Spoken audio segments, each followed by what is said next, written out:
Narrativas do Antropoceno, um espaço destinado à difusão e ao debate de questões como ecocrítica literária em tempos de crise ambiental e climática, povos originários, gênero e raça, pós-colonialismo, direito ambiental, cinema, teatro e música, teoria do discurso, ecologia e socioambientalismo. Narrativas do Antropoceno é produzido e apresentado por Guilherme Purvin, especialmente para a revista PUB Diálogos Interdisciplinares.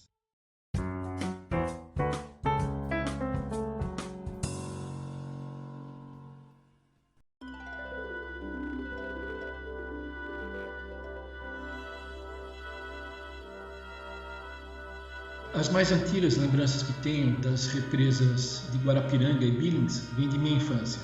Nós alcançávamos a Guarapiranga a partir da rota que levava ao aeroporto de Congonhas, onde chegávamos depois de muito tempo, já que na época ainda não existia a Avenida Rubem Berta. Prosseguíamos pela Avenida Washington Luiz e finalmente chegávamos à Avenida Atlântica, cujas margens, contornando as águas da represa, eram todas ajardinadas com diversos clubes de recreação. Um dos mais famosos era o Yacht Clube Santa Paula, onde por vezes ia com meus pais almoçar e ver os barcos à vela sangrando calmamente por aquelas águas, ou o pouso e a decolagem de hidroaviões. Mas aquele era um passeio muito demorado, levávamos quase 2 horas para chegarmos a Guarapiranga. Muito mais próxima do nosso bairro, o Ipiranga, era a represa Billings. Essa represa que tem aqui, ela não são assim, é uma represa bem cuidada, entendeu? Aí todos os esgotos, cadinha da represa, entendeu? É águas que a gente não pode dar para nossas crianças, porque nós não sabemos o que acontece amanhã depois com a criança.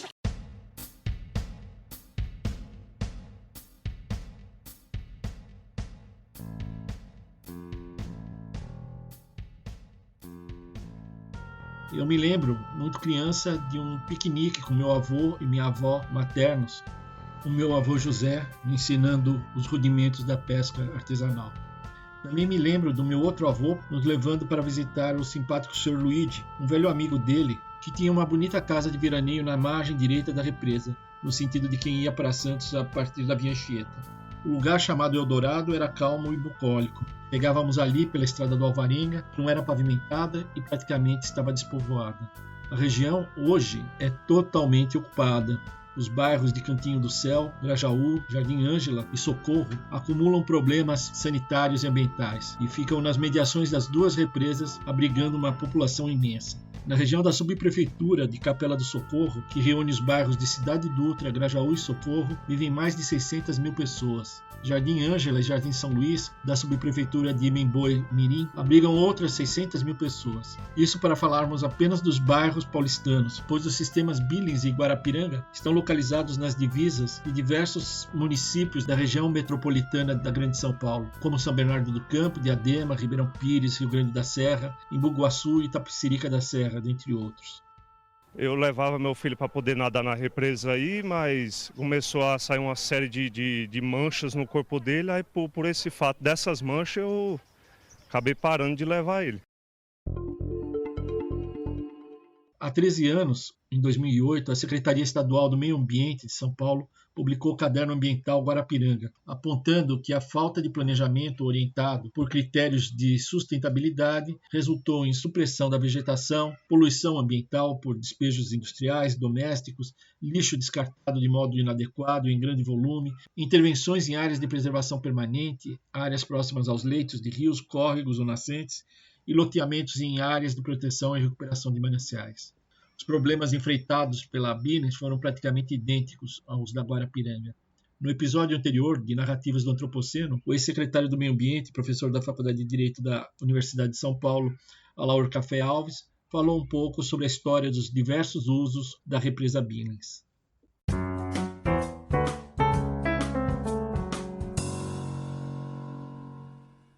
Você sabe que o rio Tietê, em parte, ele é revertido para formar a base do rio Pinheiros, porque o Pinheiros alimenta com água a Billings. E a Billings foi constituída em 1927 para prover a queda na Serra ali de Santos, né, a fim de produzir energia elétrica.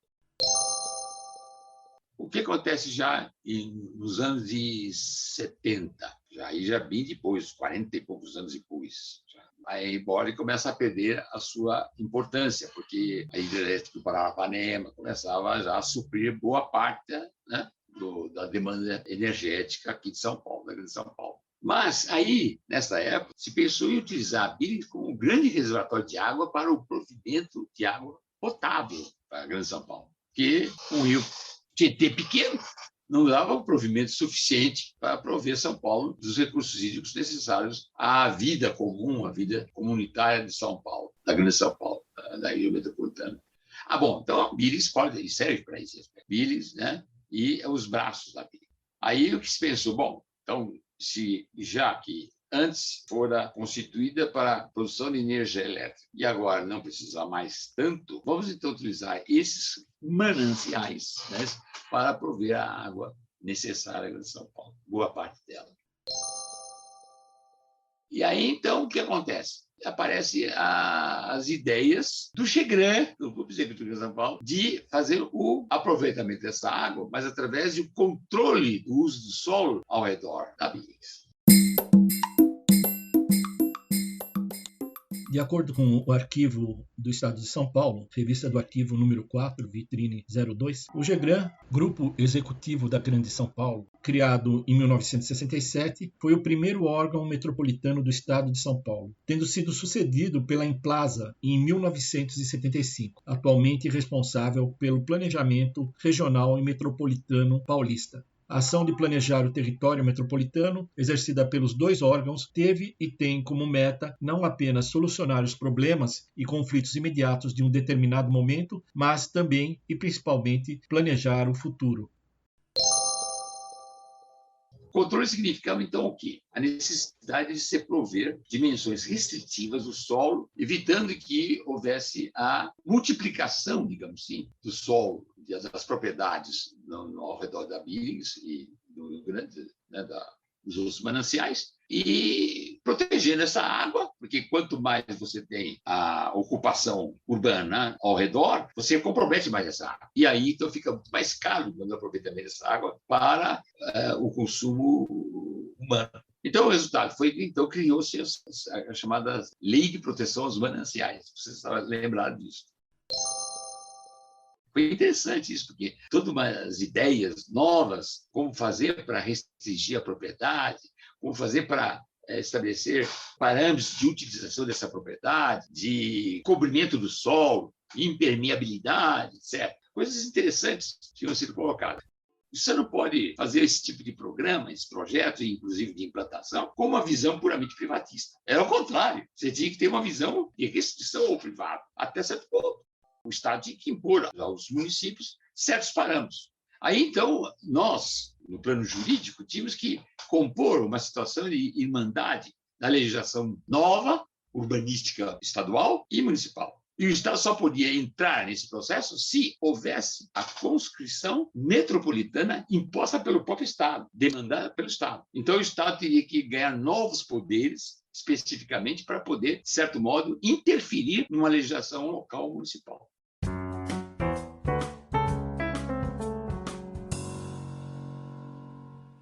Nos primeiros anos após o advento da Constituição de 1988, os jornais e as estações de rádio começaram a divulgar a campanha Billings Eu Te Quero Viva. Essa campanha foi criada em 1993 para fazer face à degradação do reservatório e de seus mananciais. A iniciativa foi lançada por 120 organizações não governamentais, dentre elas a Ordem dos Advogados do Brasil, a Sociedade Brasileira para o Progresso da Ciência e a Associação Brasileira de Imprensa.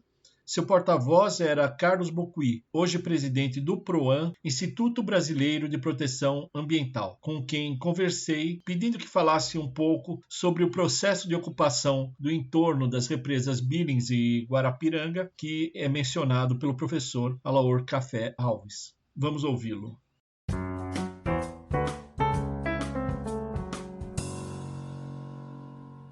Bom, falar sobre a Lei de Proteção dos Mananciais e toda aquela fase de ocupação desregrada, é preciso compreender, em primeiro plano, como foi criada, né, a Lei de Proteção dos Mananciais.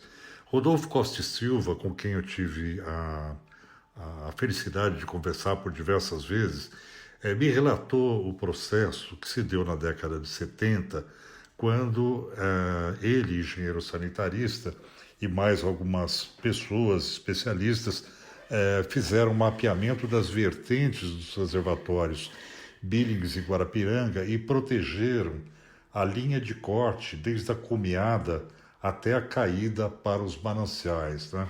Essas vertentes foram protegidas e divididas em diversas áreas de proteção, de modo que havia restrição na ocupação. A ideia, na época que isso foi desenhado, já para se estabelecer a proteção, era que o Estado desapropriasse algumas áreas que eram consideradas muito importantes para a regularidade ambiental dos reservatórios e essas áreas fossem transformadas em parques, em áreas verdes, consequentemente criando um grande cinturão envoltório nos mananciais da metrópole, que seriam parques públicos. E isso se tornaria um elemento protetivo real, né, de fato.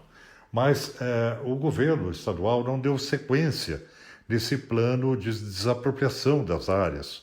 E aí o que ocorreu é que essas áreas houve uma restrição à ocupação, mas não houve uma iniciativa maior no sentido de protegê-las sob a tutela do Estado. E essas áreas, justamente naquela época, elas passavam por um período onde a reversão do canal do Pinheiros para dentro da represa Billings para a geração de energia na usina Henry Borden, ele se acentuava e isso acontecia exatamente no momento que o rio Tietê estava mais poluído. Então, toda a poluição, o esgoto da metrópole era lançado para dentro da represa Billings. Então, além de haver uma lei de proteção dos mananciais que não era efetiva, porque ela não tinha, de fato, compromisso do Estado no sentido de concretizá-la, por outro lado, você tinha uma degradação das águas da represa Billings. Isso acabou implicando na desvalorização imobiliária do reservatório, né? E aí implicava no desinteresse dos proprietários do entorno, na perda dos usos mais nobres, para lazer, para turismo, e também São Paulo passava por uma expansão muito intensa e houve um avanço extraordinário de ocupação de forma ilegal na região sul, na região ali dirigida exatamente para o limite entre as represas Billings e Guarapiranga. Então, essa ocupação ilegal ela tinha uma dinâmica que incluía os loteamentos clandestinos que eram feitos por verdadeiras quadrilhas, porque você tinha ali uma alta lucratividade, né? Você podia pegar uma gleba inteira, comprar por um valor irrisório, fazer um acordo com o proprietário e conceber um loteamento clandestino, desmatar, né? Demarcar os lotes e fazer uma venda rápida de lotes, e isso implicava numa lucratividade muito alta. À época, a Polícia Civil, que investigava essa ocupação ilegal, ela dizia que a rentabilidade obtida por um loteamento clandestino era maior do que o próprio tráfico de drogas, não é? Porque muitas vezes os terrenos eles não eram nem pagos aos proprietários, né? Então era uma situação que era muito atrativa para a criminalidade, né? Para a prática de crimes ambientais. Eu pedi ao professor Alaor Café Alves que falasse sobre esse processo de desvalorização e abandono das propriedades privadas sujeitas a restrições ambientais de que Carlos Bocuí fala. Professor, com relação à pressão do mercado imobiliário e à injustiça no setor habitacional, o senhor poderia falar alguma coisa da relação entre a ideia de planejamento urbano e o quanto acabou tendo que sofrer provavelmente muitas mutações, muitas mudanças, negociações, não só com o setor da indústria, mas também por conta da especulação imobiliária e da forma como os trabalhadores que foram trazidos por conta dessa indústria foram jogados dos grandes centros urbanos, das áreas onde havia já facilidades urbanísticas, onde havia condições razoáveis de habitação, de moradia, de saúde, de saneamento, foram atiradas para esses setores afastados, que eram justamente essas áreas que o senhor falou, que foram protegidas da proteção dos mananciais. Como é que se deu essa pressão? Vou te contar, existe um episódio interessante dentro da minha época, mas ele é explosivo, ele é uma representação exemplar, né, do que acontece em todo lugar, das diversas maneiras, conforme, claro, as circunstâncias e tudo mais. Né? É isso que começa a explicar os fenômenos políticos, até as decisões, etc. Tem até dando 2 exemplos. Vou dar um exemplo interessante, que havia uma questão muito grave, muito séria, não na Billings, mas na outra... Como é que Guarapiranga. Guarapiranga. Houve na Guarapiranga uma pressão muito grande por parte dessa expulsão que houve, como você está dizendo, realmente, da população, e progressiva expulsão da população do centro para as periferias, porque a especulação vai definindo situações cada vez mais graves. Na verdade, o que acontece? O especulador tem até um planejamento circunstanciado, bem definido, em função dos seus grandes interesses de lucratividade.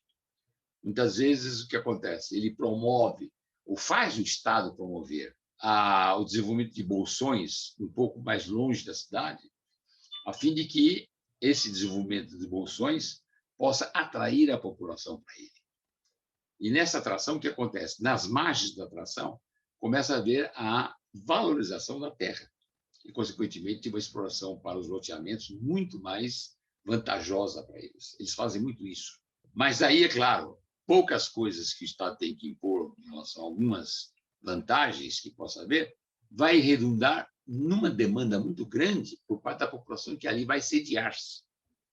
A população mais pobre sedia-se em certos lugares, que depois vão exigindo do próprio Estado, né, e no caso dos municípios e do próprio Estado, a demanda de serviços fundamentais. O saneamento é um caso, a energia elétrica é outro, o transporte coletivo é outro. E, com isso, é claro, tem outras implicações muito graves, sérias.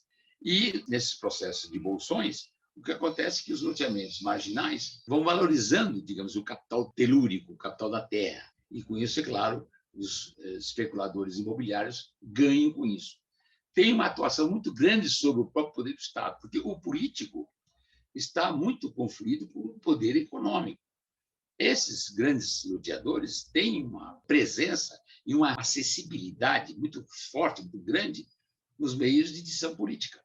Claro, eles atuam sobre os vereadores, sobre os deputados, para ter as vantagens necessárias, para implicações necessárias, a fim de que o seu capital possa ter rendimento mais aproveitável para eles, do ponto de vista da acumulação, do ponto de vista da valorização dele. Isso é muito comum, mas é comum mesmo. E na Guarapiranga, especialmente naquela franja norte do Guarapiranga, houve uma expulsão muito grande de famílias pobres, que nessa área toda, porque era uma área, de certo modo, necessária a ser mantida, evitando que houvesse lá implantação de loteamentos, e os loteamentos que fossem implantados teriam que ser áreas muito grandes, áreas, digamos, individuais grandes, de 500 metros quadrados, daí para mais, 2.000 metros quadrados, 1.500. Então, é claro que ficaria para os próprios loteadores muito, muito caro, ficaria inviável. Eles querem realmente multiplicar isso, evitar que haja, digamos assim, grandes porções de área, porque aí eles não vendem, não têm condições de vender, especialmente na franja da região metropolitana. O que acontece? Nesse momento, o Estado estava interessado em proteção da Guarapiranga, porque era o braço mais limpo, a Guarapiranga, para poder abastecer uma parte da Grande São Paulo. E aí ele faz uma restrição muito grande do uso do solo ali. Conclusão, ali começa a haver a invasão dessas pessoas, dessas famílias pobres, que, claro, nessa invasão não tem infraestrutura nenhuma, não tem base nenhuma, mas com o seu assentamento provocam uma poluição muito séria na Guarapiranga, tornando as questões muito sérias, especialmente, por exemplo, os investimentos da Sabesp em relação a essa questão eram muito maiores, porque para você purificar essa água, a fim de abastecimento da Grande São Paulo, você precisa de muito recurso, muito capital. Mas houve uma invasão muito grande. Isso eu me lembro que houve no Conselho Metropolitano do Meio Ambiente, Conselho que é o CONAMA, Conselho Nacional do Meio Ambiente, né? caso, né? E o Conselho Metropolitano também, de São Paulo, na Grande São Paulo. E no Conselho houve um debate muito grande de saber o que fazer com aquela população. Já vinha uma população de milhares, parece que eram cerca de 50, 60 mil famílias, tanto milhares de pessoas. Como fazer? Porque não dá, o Estado não pode levar essas famílias para outro lugar, porque não tem recursos para fazer isso. Então, era restrição, como expulsar essas famílias? Expulsar como? De que maneira? Então, as dificuldades são imensas, porque o conflito entre o interesse metropolitano de prover a limpeza da água necessária para o abastecimento de toda a grande população de milhões de pessoas. E, do outro lado, a necessidade dessas famílias de localização, de assentamento, era um conflito extraordinário, difícil de se solucionar. O Estado não tem recursos para poder prover o deslocamento dessas grandes populações para outro lugar. Então, havia um sério problema que dificilmente se resolve. E até hoje existe esse processo lá, certo? Até hoje. E aí vem toda uma questão de saber, bom, então temos que urbanizar uma área que não era para ser urbanizada, mas tem que urbanizar para evitar que os esgotos influam, os esgotos sejam lançados livremente para o Guarapiranga. Aí os recursos enormes que têm que ser postos à disposição, que o Estado tem que pôr para poder implantar uma infraestrutura adequada a fim de absorver, tá certo? A fim de ser uma espécie de subdouro desse processo de poluição muito séria decorrente de um assentamento desordenado, de um assentamento, neste caso, complicado, com expressões sociais gravíssimas. Veja a questão toda aí em que a especulação imobiliária de um lado, de outro lado, a ação do Estado necessário para poder prover para outro lado da comunidade os serviços básicos que decorrem do conflito, na verdade, em última instância, né, dessa população marginal, ribeirinha, no caso do lago de Guarapiranga, e a água. Quer dizer, os conflitos são cada vez maiores e a relação privado-público se torna cada vez mais grave, mais séria.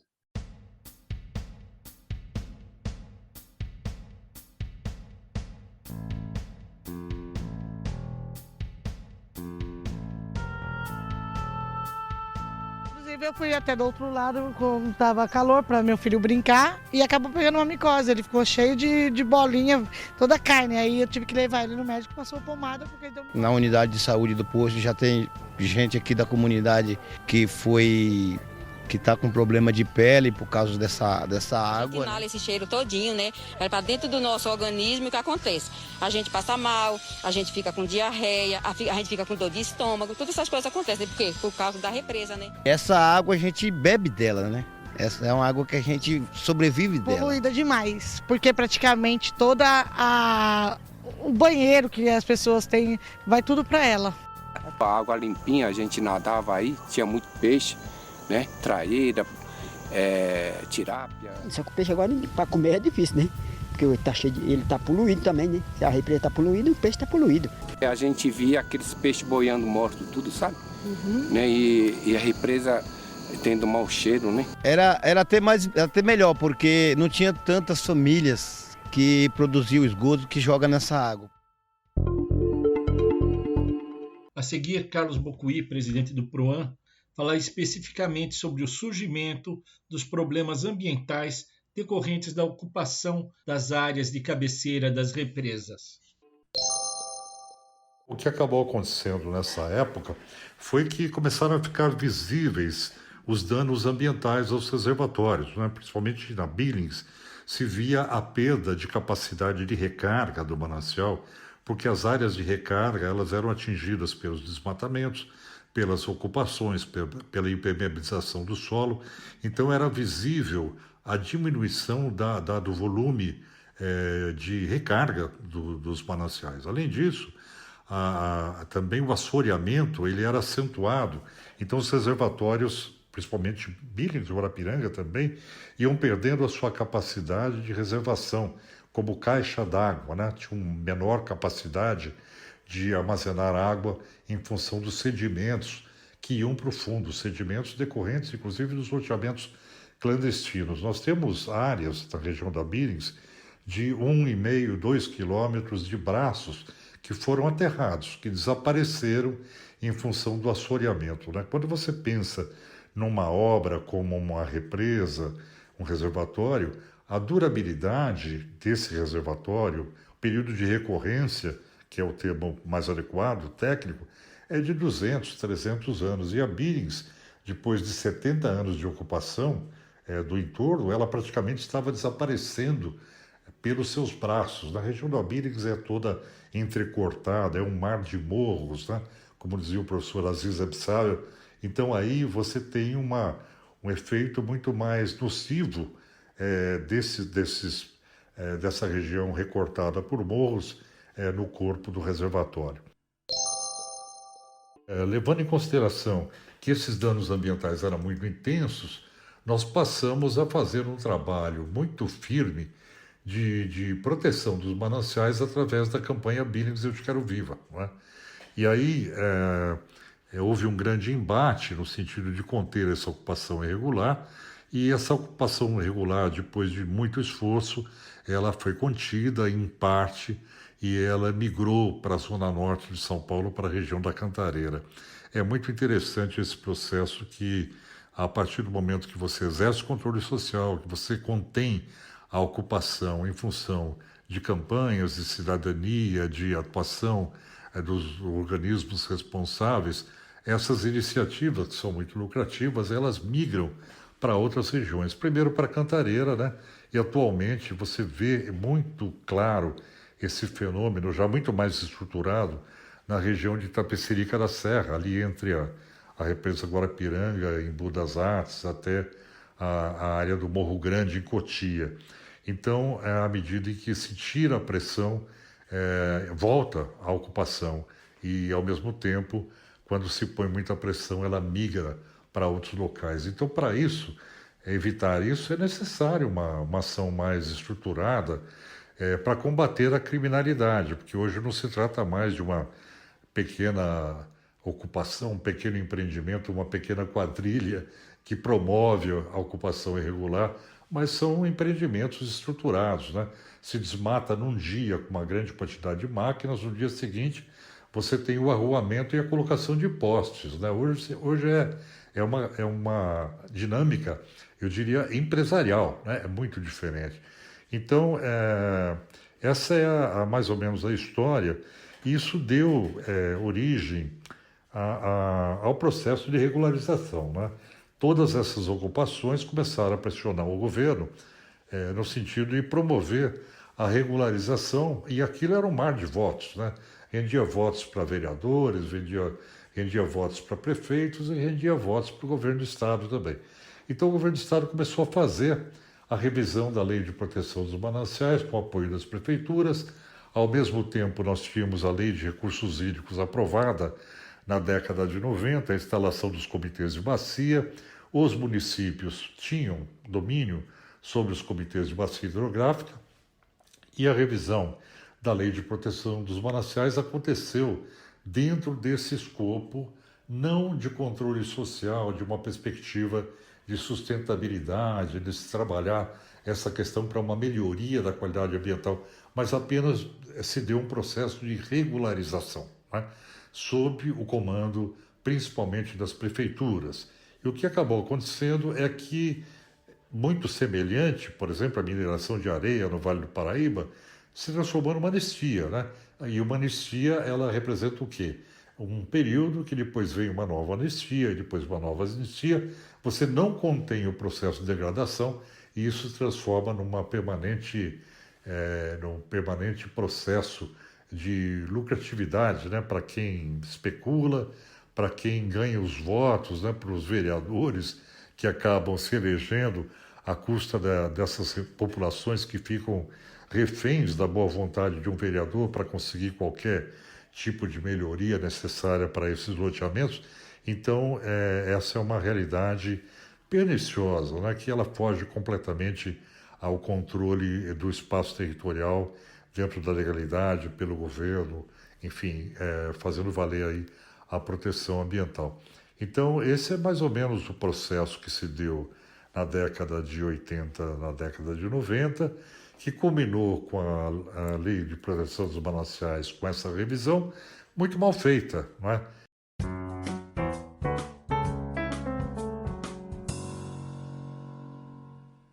Há 20 anos, no dia 11 de setembro de 2001, era editada a Lei Complementar Estadual número 900 do Estado de São Paulo. Essa lei criava a Procuradoria de Defesa do Meio Ambiente e concretizava um sonho do Instituto Brasileiro de Advocacia Pública, que desde a época de sua fundação lutava pela criação de unidades especializadas na defesa do interesse público, em especial dos interesses difusos e coletivos. No entanto, a despeito dessa decisão da Assembleia Legislativa do Estado de São Paulo, essa Procuradoria de Defesa do Meio Ambiente jamais veio a ser implantada.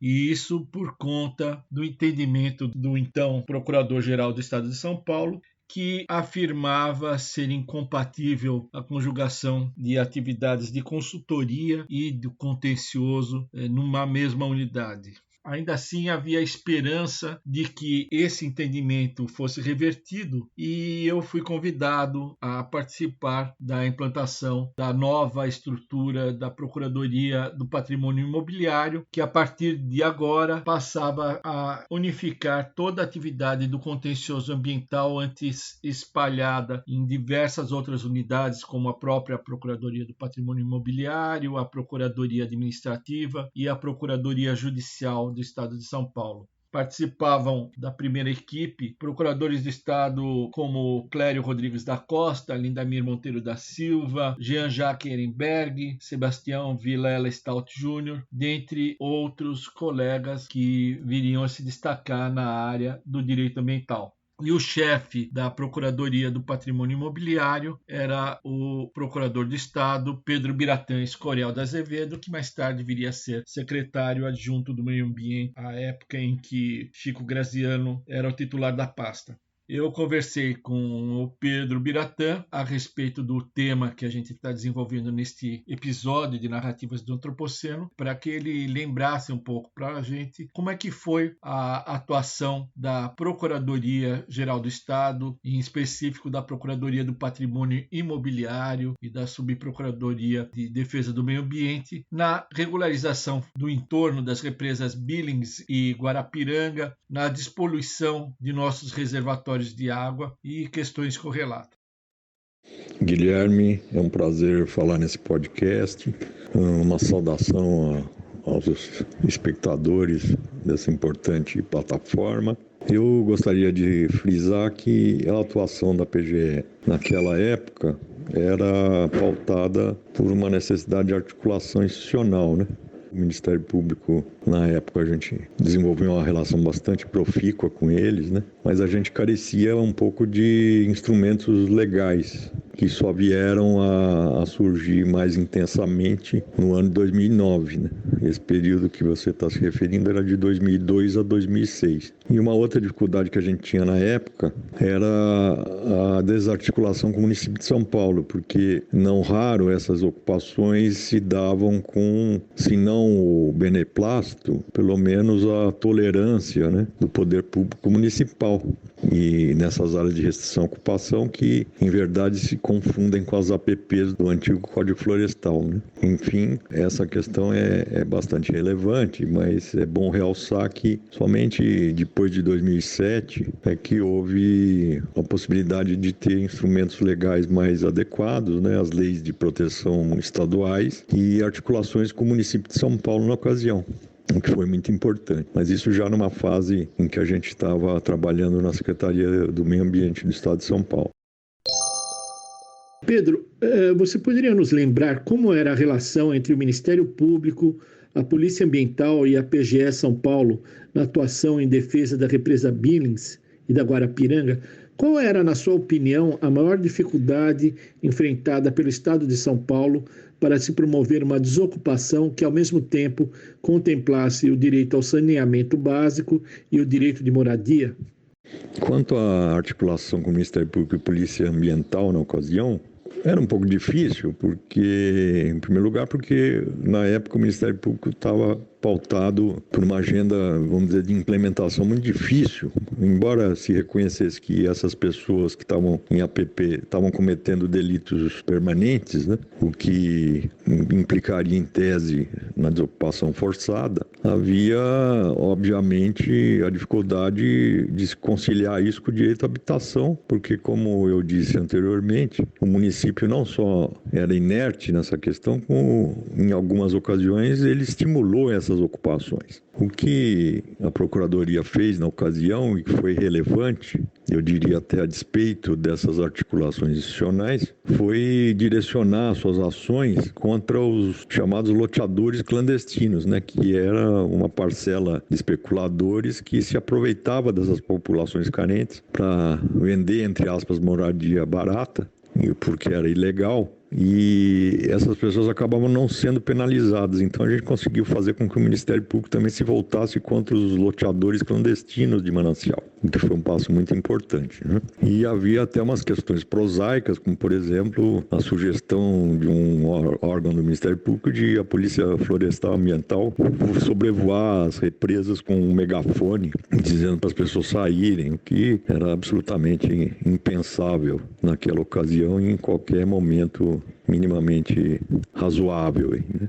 Mas tirando esses episódios pitorescos, vamos dizer assim, o importante da nossa atuação naquela ocasião, como você se recorda, era tentar se voltar contra as pessoas que exploram essas populações, né? E eventualmente contra os municípios também. E o que ficou mais acomodado depois, como eu disse, das legislações do ano de 2009, de 2007 a 2009, que regulamentaram a lei da Guarapiranga e editaram a legislação de proteção e recuperação de mananciais da Billings. O que ficou acomodado em termos de desocupação de mananciais foi a edição de legislações regulamentadoras da Guarapiranga em 2007 e implementadoras da APRM Billings em 2009, né? Isso a gente já estava no governo, tinha saído da PPI na época, mas o importante é que essa atuação jurídica, ou jurisdicional, contenciosa da PPI, voltada para a proteção do meio ambiente, ela não deixou de ser uma alavanca para estimular as políticas públicas que vieram na sequência aí de proteção dos mananciais.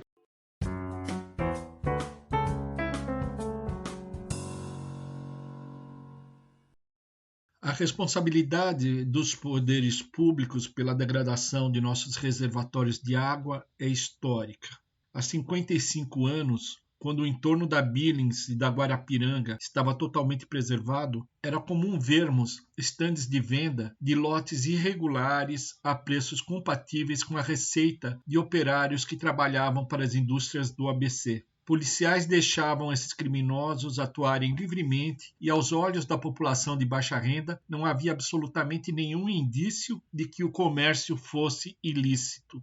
Por isso, chamar essas ocupações humanas na área envoltória das represas de invasão é algo totalmente inapropriado e injusto.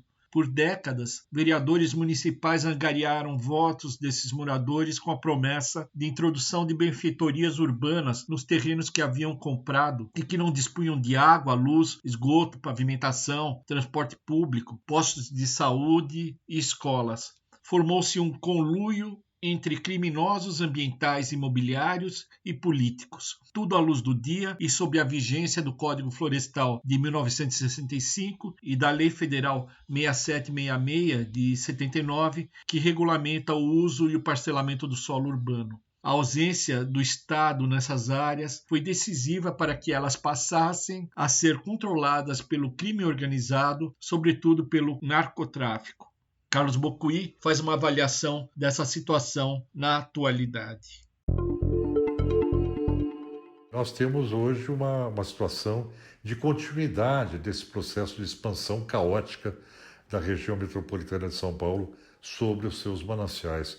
Num momento difícil, que é o momento do antropoceno, que é o momento da consequência do antropoceno, que as mudanças climáticas, né, elas estão chegando, estão se instalando. E, por outro lado, você não tem uma solução em termos de gestão territorial para controlar a proteção dos mananciais metropolitanos. Então, eu diria que hoje a demanda pela proteção ambiental, ela é muito mais forte do que o apelo que nós tínhamos apenas contra a expansão metropolitana que degradava os mananciais. Hoje é uma questão mais estrutural. Nós estamos falando de uma perda de eficiência dos ecossistemas, não é?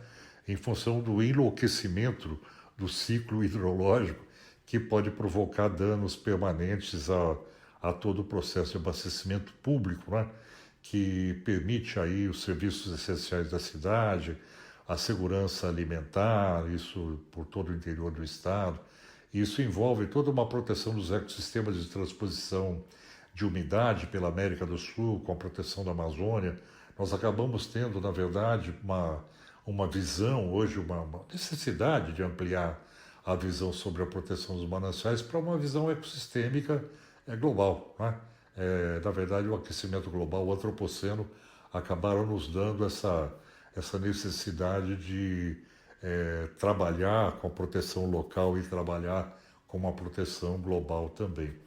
E, bom, o que se espera é que a sociedade acorde para essa realidade e medidas sejam tomadas dentro dessa realidade hoje difícil, né, de sobrevivência para a humanidade, para a sociedade humana, no sentido de que ela conceba uma proteção efetiva dos recursos hídricos, né, uma proteção efetiva dos mananciais. E isso vai demandar a continuidade desse combate à ocupação irregular, né, que hoje se dá principalmente na zona sudoeste de São Paulo. O professor Alaor Café Alves, por sua vez, aponta que a solução para os problemas socioambientais no país está cada vez mais distante. E isto porque não são apenas os municípios de uma região metropolitana ou um governo estadual que estão totalmente empenhados em atender exclusivamente os interesses da iniciativa privada e que desprezam as necessidades básicas da população de baixa renda, inclusive a de saneamento básico. O acesso à água potável vai se tornando cada vez mais caro e isso vem ao encontro do pensamento ultraliberal de que o governo federal atual é obediente e preposto.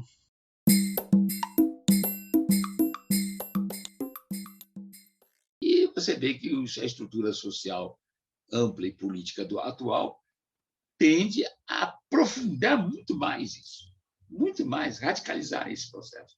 Não sei onde vamos parar. Na verdade, chegará um momento em que, não sei, a comunidade vai dizer, mas espera um pouquinho, e os interesses maiores? E os interesses sociais como vão ser? E outra aí, para solucionar esses interesses, é preciso o provimento de planos de racionalização, de planejamento, de previsão. Para isso, é preciso o quê? Um Estado forte. Um Estado forte. E estamos exatamente numa outra situação, que se quer enfraquecer o Estado, fragilizar o Estado a todo custo. A todo custo. Como resolver esse problema? A ordem política está aí. Nós estamos vendo claramente o governo federal está completamente ao Deus dará. Não há nada. Pelo contrário, ele está se enxafurdando cada vez mais nas relações privatísticas, nas dimensões de conflito gravíssimos entre poderes, entre instituições, e está, claro, esfrangalhando, né, o Estado, o país. Você vê, com todo esse processo todo, se foca claramente, fundamentalmente, né, o centro, o poder governativo federal, e a pessoa que está com a caneta, fazendo tudo o que está fazendo, tendo essa irracionalidade de comportamento completamente destrambelhada. A expressão de uma visão chula da natureza, da realidade social, econômica, política. Nenhuma visão, não de totalidade, nenhuma. Pelo contrário, totalmente fragmentada. Sem visão de unidade, sem coordenação de nada, está com a caneta. Por quê? Porque é a expressão de uma divindade que o fixou na parede social para a eternidade? Não. É porque uns 300, 400, 500 pilantras, não tem nem expressão quase, mas são pilantras. São pessoas não patrióticas, visão completamente estreita, completamente, mais do que estreita, afunilada para o mínimo. Não tira o fulano de lá. Estão vendo tudo isso e não tira o fulano de lá. Porque o cara não está lá ligado, grudado divinamente. Está por vontades pessoais de pessoas. Isso não são mais do que 300, 400. Isso está emperrando o quê? 220 milhões de brasileiros de viverem. É inacreditável, né? E o meio ambiente, bom, não precisa nem falar. A expressão internacional do meio ambiente, a questão da Amazônia, que está aí, é inacreditável, quase. Inacreditável. É inacreditável. A Amazônia desse jeito. Como está. E aí está esse ministro do meio ambiente, criminoso, mantido por esse indivíduo outro, com a caneta na mão, e, em última instância, mantido por 300 pilantras que estão aí, num processo institucional. Veja que o processo institucional é muito grave, porque como ele serve, evidentemente, a burguesia, o capital, ele não tem muito interesse a não ser a depredação do país, a lucratividade imediata, sem levar em conta absolutamente nada. População, povo, democracia, isso tem muita expressão, a não ser como formas ideológicas para mascarar essa desgraça que aí está.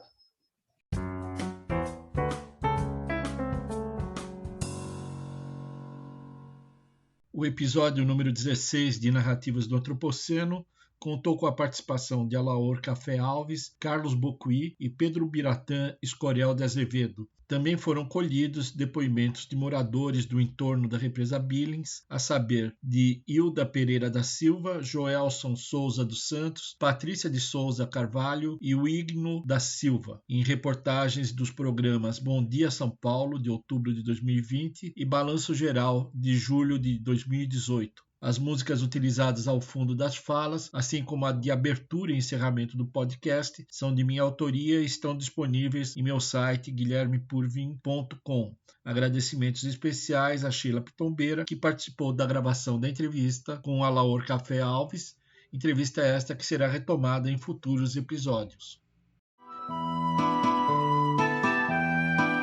Narrativas do Antropoceno é um podcast criado, produzido e apresentado por Guilherme Purvin, especialmente para a revista Pub. Conheça o blog da revista Pub acessando www.revista-pub.org.